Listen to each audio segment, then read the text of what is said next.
quiser ouvir de novo, né? Então, queridos irmãos, bom dia, graça e paz a todos. Hoje, no terceiro dia da semana de oração, o tema central, a vinda do Filho do Homem. Estamos trabalhando esse tema, esmiuçando esse tema. E hoje vamos falar sobre aproxima-se a tempestade. Conosco está de volta nosso querido irmão Nilson Pinto. E com ele a palavra. Bom dia a todos, graça e paz. Eu sou muito grato por estar aqui nessa madrugada junto com os irmãos. E antes de começarmos, eu quero fazer um agradecimento público por vocês terem me curado. Todos sabem o que ocorreu comigo, e quando eu digo me curado é porque as vossas orações me curaram. Deus cuidou de mim e eu sou grato por isso. E ontem a irmã Alexandra disse assim, olha, acabou tuas férias e voltamos, graças a Deus. Queridos irmãos, hoje nós estamos no terceiro dia da semana de oração. E hoje vai falar sobre guerras e desastres. O tópico é aproxima-se a tempestade. Tempestade, nós sabemos que é algo muito, para alguns, desesperador. Para alguns não, para todos desesperador, porque a tempestade ela sai destruindo tudo. E o texto, como foi base de oração e base para esse estudo, fala sobre Mateus 24, versículo 13. Mas aquele que perseverar até o fim será salvo. Eis o segredo, perseverar.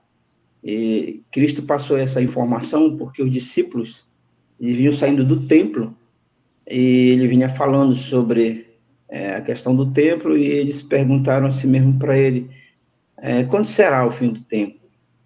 Ou seja, quando tudo vai se acabar. E Jesus deu algumas instruções, informações, disse, olha, observa o que vai acontecer ao longo do tempo e quando vocês perceberam algumas situações, já estejam atentos.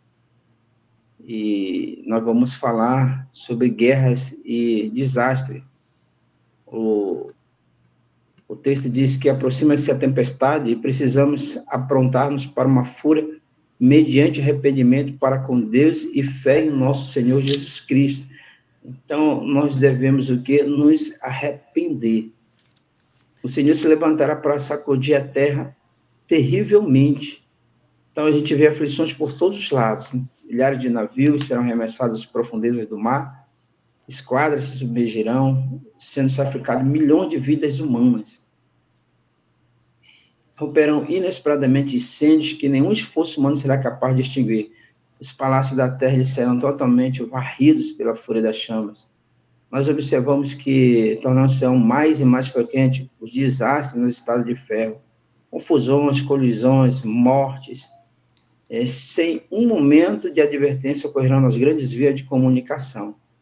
O fim está perto, a graça está para terminar. Nós devemos buscar a Deus enquanto nós podemos achar, nós devemos invocá-lo enquanto ele está perto.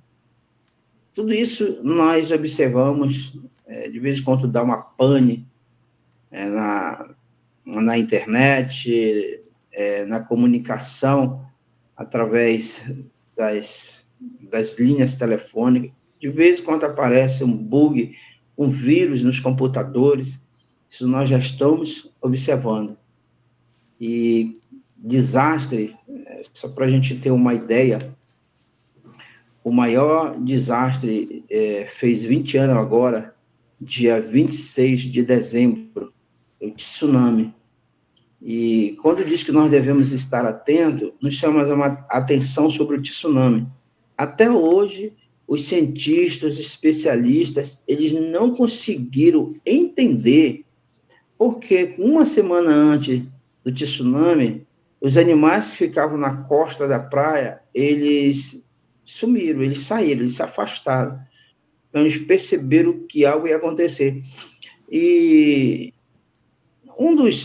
das pessoas que tratavam, que cuidavam dos animais, ali, principalmente naquela costa ali tinha zoológico, ele não entendeu, ele achou estranho os animais não estão ali, principalmente os maiores, elefantes, acharam muito estranho e o que ocorreu, o tsunami. Então, nenhum animal ele foi e sofreu consequências, ou seja, eles se afastaram. Isso quer dizer o seguinte, isso nos chama a atenção o seguinte, que nós devemos nos preparar, que nós devemos estar atento, e esse preparo, esse estar atento, é o nosso arrependimento.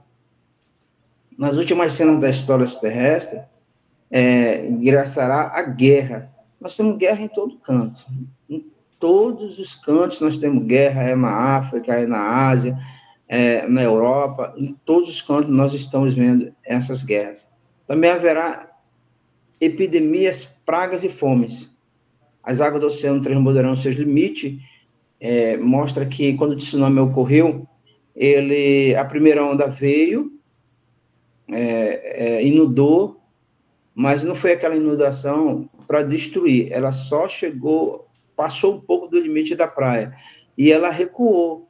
Quando ela recuou, muitas pessoas foram foram observar, adentraram a praia para observar o que estava acontecendo. Foi quando a outra onda veio, matou milhares de pessoas. Diz que as propriedades e vidas serão destruídas por fogo e inundações. Nós vimos aqui o que aconteceu em Los Angeles, principalmente ali naquela área onde o pessoal, em Hollywood, né, onde o pessoal faz os filmes. O que aconteceu? Fogo, muito fogo, destruiu mansões, destruiu muitas propriedades, acabou com quase a totalidade da cidade. E é interessante nós frisarmos que uma semana, eu creio que foi uma semana ou 2 semanas antes desse acontecimento, houve uma celebração que todo mundo conhece, que é a entrega do Oscar, né? Os melhores filmes, os melhores artistas, tudo mais. E a apresentadora, ela fez uma pontuação, ela fez as notações. Todas as pessoas que receberam o prêmio, elas fizeram agradecimento pelos amigos, pelos parentes, por elas mesmas, por todas as pessoas do hall próximo delas, mas elas não agradeceram a Deus. E a apresentadora, ela fala assim mesmo, ela disse: eu observei aqui que todas as pessoas que receberam o prêmio fizeram agradecimento por tudo, menos por Deus. E ela completa dizendo assim mesmo: mas quem é que precisa de Deus? Logo em seguida, a propriedade dessas pessoas queimou. Mas nós vemos no início também do ano, final do ano, nós vemos no ano anterior, muita queimada pela América, muita queimada pela Europa, o mundo inteiro muita queimada. As florestas queimando, pegando fogo. E Maranata diz que nós deveríamos estar nos preparando para as mansões de Cristo. Ele foi preparar para aqueles que o amam. A Evangelismo, ele relata para nós que Ellen White, ela teve uma visão. Relata que disse que na última sexta-feira para amanhã, pouco antes de acordar, uma cena muito impressionante foi apresentada a ela. Parecia que eu havia acordado, mas não estava no lugar. Da janela, ela via um terrível incêndio. Grandes bolas de fogo caíam sobre as casas, e dessas bolas voavam flechas incandescentes em todas as direções. Era impossível apagar os fogos que se acendiam, e muitos lugares estavam sendo destruídos. O terror do povo era indescritível. Aí ela acorda. Quando ela acorda, ela percebe, depois de algum tempo, que ela estava em casa. Então, ela vê uma imensa bola de fogo cair no meio de algumas lindas habitações, destruindo imediatamente. Foi o que aconteceu em Los Angeles. Mansões de 70 milhões, de 100 milhões, de 200 milhões, acabou com tudo. O fogo consumiu, destruiu tudo. E o que chama a atenção nesse relato é que muitos diziam: sabíamos que os juízos de Deus sobreviriam à terra, mas não sabíamos que viriam tão cedo. Ponto. Vamos extrair algo muito importante. nós que estamos reunidos aqui, os nossos irmãos da fé, nós sabemos tudo que vai acontecer. Nós sabemos tudo que vai acontecer. Por quê? Porque nós estudamos, nós buscamos estar atualizado e nós buscamos ler, nós buscamos estudar a palavra de Deus, nós buscamos estudar a pena inspirada. E nós sabemos, na verdade. Só que tem algo muito importante. Aqui relata que não sabíamos que viriam tão cedo. Isso traz para nós o seguinte pensamento: nós ficamos absorvidos pelo nosso dia a dia, pelas nossas tarefas diárias, absorvidos pelos nossos planejamentos, absorvidos pelos nossos objetivos, absorvidos por tudo. Mas talvez, eu creio que nós estamos estudando, nós estamos acompanhando, mas nós achamos que não é para agora, que não vai acontecer. As pessoas no tsunami estavam ali tranquilamente. Teve uma situação que o vagão, eles estavam no trem e eles esperavam não ser atingido, porque ferro, né, não ser atingido pelaquela onda. Destruiu tudo. Virou trem, morreu muitas pessoas, arrebentou tudo. E tem um testemunho de que uma mãe, quando ela observou algo estranho, o que ela fez? Ela pegou seu filho de 9 anos e correu o máximo que pôde e subiu uma montanha. Da montanha, ela conseguia ver o que estava acontecendo lá embaixo. Testemunho de um japonês. E ocorre o seguinte: o que é essa montanha? Cristo. Nós precisamos estar em Cristo para que a gente entenda o momento do que está acontecendo, para que a gente nos arrependemos e para que a gente corra por pés de Cristo. Terremotos e inundações. O inimigo, ele atuou no passado e ainda está atuando. Isso é notório para nós. Sempre, diariamente, a cada amanhecer, a cada despertar, a nossa mente tem que estar voltada para o seguinte pensamento. A nossa mente tem que agradecer e tem que pedir a Deus: Senhor, qual é o passo que eu preciso dar? Ou fazer como Moisés, né? Eu não saio daqui do meu quarto se o Senhor não for comigo. Por quê? Porque ao acordar, o inimigo ele já está com N itens de armadilhas de preparação para nos destruir. Então ele desceu com grande poder e o Espírito de Deus está se retirando da terra. A gente verifica que as pessoas estão cada dia mais amantes de si mesmo, cada dia mais egoístas, cada dia mais pensando em si mesmo. Então não existe quase a preocupação com o bem-estar do próximo. Deus tem retirado a sua mão, só temos que olhar para Ele. Aconteceu uma situação na Pensilvânia, no passado, e ele não impediu que o diabo acabasse com a existência de toda a cidade. Essas mesmas coisas aumentarão até o fim da história terrestre. A crosta terrestre será dilacerada pelas explosões de elementos ocultos nas estrelas da Terra. Esses elementos, uma vez desprendidos, arrebentarão os tesouros dos que durante anos têm aumentado sua fortuna pela aquisição de grandes posses a preço da fome de que estão a seu serviço. Então, tem muita gente morrendo de fome, tem muita gente passando necessidade. E o mundo religioso também será terrivelmente abalado, pois o fim de todas as coisas está às portas.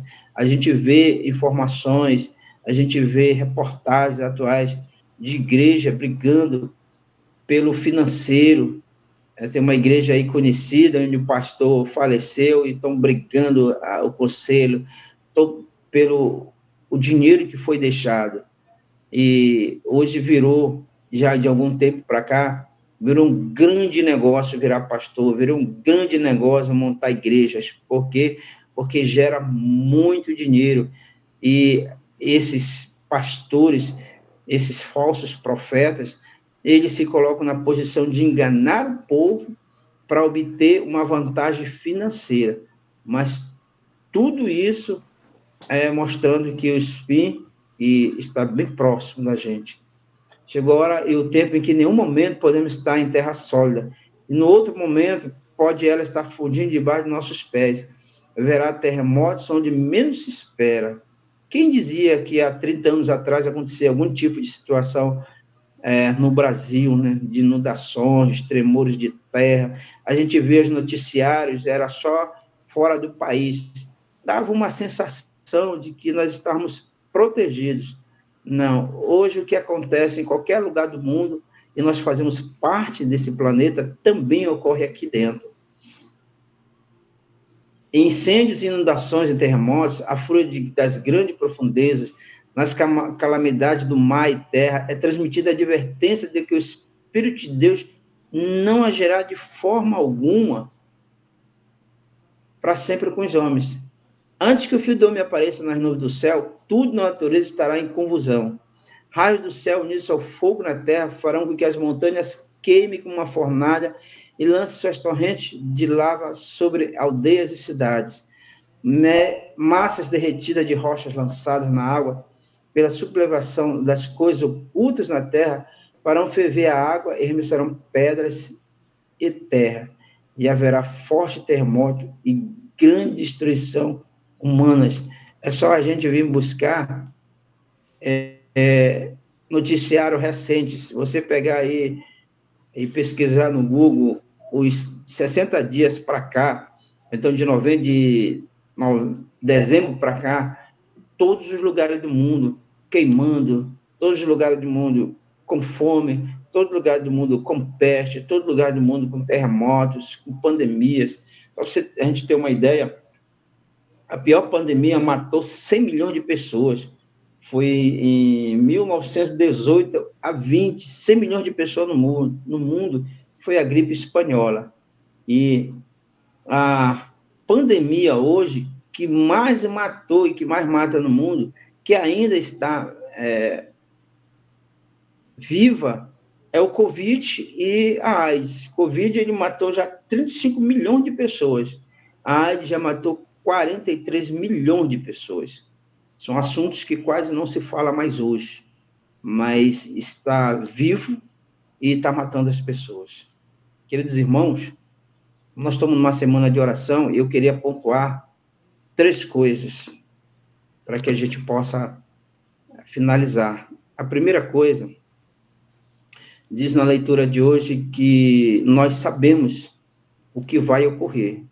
Porque nós sabemos, porque Deus deu essa instrução a nós, porque Deus mostra para nós, porque Deus nos orienta. Nós sabemos, qualquer um de nós, qual é o que precisamos fazer para que a gente esteja situado, ou como diz os jovens, ligado diariamente para a gente não perder ou a gente não se perder. É nos arrepender de tudo aquilo que nos afasta. E aí é uma avaliação íntima e pessoal entre você e Deus, entre eu e Deus. É o arrependimento. E a segunda coisa que relata que muitas pessoas ali agonizantes, muitas pessoas ali morrendo, vão dizer assim mesmo, poxa, mas vocês sabiam e não avisaram. Isso quer dizer que nós precisamos pregar essa mensagem com poder. Nós precisamos pregar com poder. O que é uma pregação de poder? O que é uma mensagem de poder no evangelismo a outras pessoas? É viver realmente aquilo que se está propagando, aquilo que está se falando. Ou seja, nós temos que estar diariamente em preparo, diariamente em sintonia, diariamente em comunhão com Deus. E essa comunhão só tem um caminho, é o que nós estamos fazendo aqui, que é a oração.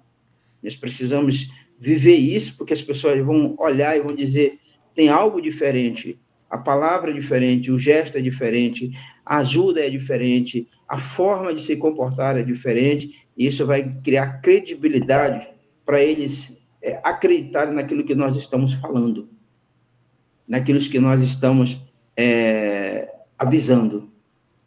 E o terceiro fala sobre uma questão muito importante. Por que Deus falou, se arrependa e se prepare? Porque Deus quer que cada um de nós, junto com nossos familiares, junto com nossos amigos, junto com nossos irmãos em Cristo, celebremos a semana de oração no céu, na sua companhia. E tem algo muito importante que eu queria deixar como último item. É um item chato, é um item que ninguém quer falar, é um item que todo mundo corre, né? Mas a nossa comunhão, queridos, ela inicia no quarto e finaliza na igreja. No quarto, a palavra de Deus diz assim, olha, fecha a porta e entra em comunhão. Pode depositar, pode falar, pode te expressar, pode sentir a confiança em mim, porque eu estou ali pronto para ajudar. Fecha a porta do teu quarto, ora ao teu pai, que está ali a te ouvir, pronto para te ajudar. E essa primeira comunhão, quando eu saio do quarto, essa comunhão ela tem que se fazer presente no restante do lar, junto com a minha congregação familiar, que é minha esposa, meu marido e meus filhos, ou quem está dentro deste lar. E terceiro passo, na igreja. Me preocupa demais, e a gente começou agora a orientar, nós temos que orientar a nossa comunhão na igreja. Nós saímos nos dias de culto, de casa para a igreja, com o intuito, com o objetivo de adorar. Esse tem que ser o nosso pensamento. E eu creio nisso, que muitas vezes, a maioria das vezes, principalmente nesses tempos finais, nós não estamos adorando perfeitamente. A gente faz uma escola sabatina, a gente faz um culto divino, pede a presença de Deus, pede a presença do Espírito Santo, mas nós estamos entrando na igreja irreverentemente. Nós estamos entrando na igreja como se a gente fosse um passeio ao parque. A gente chega na igreja e a gente se abraça, a gente se beija, a gente bate foto, a gente conversa dentro da igreja e não nos importamos com a presença de Deus naquele recinto, nós não nos importamos com a presença dos anjos naquele recinto, nós não lembramos de quando Moisés foi e viu aquele fogo, ele, na curiosidade, foi ali, viu o que está acontecendo, por que não consome a sarça? E ele escuta a voz de Deus e diz, olha, tira a sandália dos teus pés, lugar santo. Queridos, a nossa igreja é lugar santo. Nós precisamos sair de casa imbuído do espírito de adoração e oração. Eu estou indo no lugar santo. E a gente tem pedido, ultimamente, antes de concluir o culto, queridos, eu quero fazer um pedido muito especial. Saiam em reverência da igreja. Vai até a porta, porque o pastor ou irmão que fez o culto divino está ali para te abençoar, porque ele vai te cumprimentar e vai dizer, Deus te abençoe. Coisa maravilhosa dizer, Deus te abençoe. E nós precisamos disso. E o que está ocorrendo, que o pregador está indo à porta, ele fica ali olhando para o teto, porque quase ninguém vai ali, e as pessoas ficam dentro da igreja quando o pessoal estava no templo vendendo mercadoria e fazendo muito barulho, Jesus entrou ali e expulsou todo mundo. Será com coração verdadeiro, com um coração em análise? Será que todos os nossos cultos, nós estamos realmente entendendo que aquele culto está indo ao trono da graça? Será que aquele culto está passando do teto? Será que aquela adoração está correta? Nós temos que nos preocupar com isso. Nós estamos em momentos finais, diz que nós devemos nos arrepender, diz que nós devemos analisar, diz que nós devemos procurar melhorar espiritualmente. E a nossa congregação, que é a casa de Deus, ela precisa melhorar espiritualmente. Meu desejo nessa manhã é que a gente observe o que acontece através do mundo, observe as informações e o alerta que Jesus está dando através da natureza, através das relações humanas que estão desumanas, e que a gente observe o nível de espiritualidade ou a caminhada que nós estamos fazendo individualmente para completar o perfil daqueles que irão morar no céu. para estar alegre nessa volta tão triunfal de Jesus na nuvem e para ter a certeza, como Paulo teve, que estamos salvos. Esse é o meu desejo nessa manhã e eu oro em nome de Jesus. Amém.